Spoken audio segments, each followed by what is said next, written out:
Well, thank you very much, and thank all of you for coming along today. Please do keep eating. I'm more than used to it. I'm used to speaking while people are throwing things at me, so just eating's fine. But I do feel like a bit of a fraud up here today. After Karen and Jeff's introductions, I'm not sure that I have much left to say in my speech, and particularly talking to an audience like yourselves who do actually get it. It is always fabulous to be able to talk to an audience that truly gets it. I spend a lot of my time having debates about DSLAMs in Kalgoorlie Exchange and whether or not that satellite service is better than the new WiMAX or 3G. So to be here today talking to an audience that does truly get it is a great pleasure. And can I thank the Australian Information Industry Association and Ian for the invitation to be here. It is always a pleasure to work with the AIIA. I spoke earlier this week at another AIIA event in Melbourne where the discussion highlighted the great possibilities that we all have to help Australia thrive in the digital economy. And it's great to be here in Sydney today.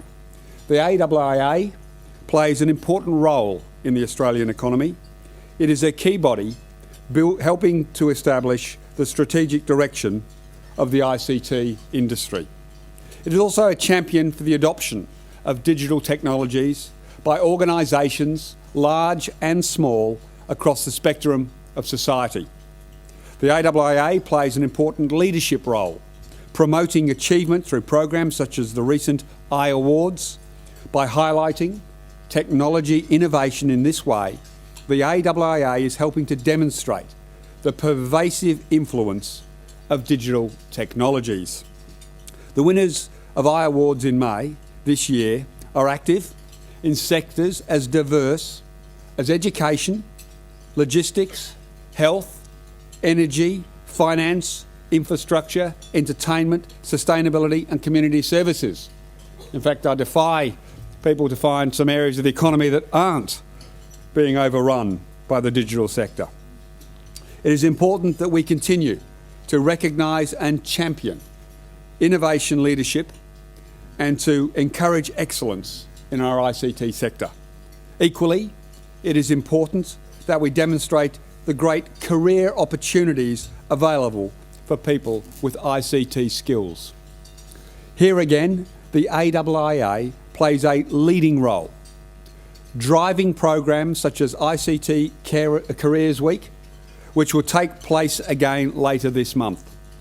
The messages that are promoted through this event are important to help us establish and expand the ICT skills base throughout the economy. It is worth noting that the AIIA member companies already employ some 100,000 Australians, a further sign of the growing importance of ICT. Of course, the AIIA also plays an important role helping develop public policy in the area of ICT and digital technology. To that end, I'm pleased to recognise the input of the AIIA into the policies of the Rudd government. In the past year, this has included participation in a major consultation on the future of the digital economy. Our efforts in this area recognise that for Australia to truly thrive and grow as a digital economy leader, industry, government and the wider community needs to collaborate. We need to jointly establish our roles and priorities for development. I'm pleased to note the enthusiasm for collaboration demonstrated by the AIIA and its members. Through consultations and discussions that have taken place, we have pinpointed key themes and priorities for our future and identified the key elements of a successful digital economy. We are now in the very final stages. In fact, Karen mentioned we're launching next week. Our release of Australia's Digital Economy Future Directions paper. And this has been worked and consulted on throughout the industry. The paper will attempt, and I stress the word attempt, to describe what a successful digital economy might look like. Of course, as you would all understand, trying to describe an endpoint is an impossible task because the technological drivers mean that the goalposts constantly change. But it is possible to identify the elements that will tell us we have a successful digital economy in the future. Industry told us they wanted government to show leadership and vision. And through our extensive consultations with industry and within the whole of government, we have tried to encapsulate that vision. But this is just the starting point. As is always the case with technology, things move quickly, so we expect things will change. As that occurs, our vision will also need to be adapted for the evolving environment. Significantly, the paper will recognise that digital economies are primarily market-led, with government in the role of key enabler. Indeed, the Rudd government has determined already its position as an enabler in this market through investments such as the National Broadband Network. I'm pleased to say that industry has demonstrated a strong willingness to participate in the process to map our digital future and will continue to be a vital player. Many sectors of our economy already have a strong understanding of the digital opportunity, but as you will recognise, there is a need to promote adoption further across the whole economy. From retail to transport, from tourism to agribusiness, the potential benefits are many and varied and offer significant opportunities for the ICT sector itself. With your help, we can ensure Australia is ready to capitalise on the economic and social benefits made possible by high-speed broadband.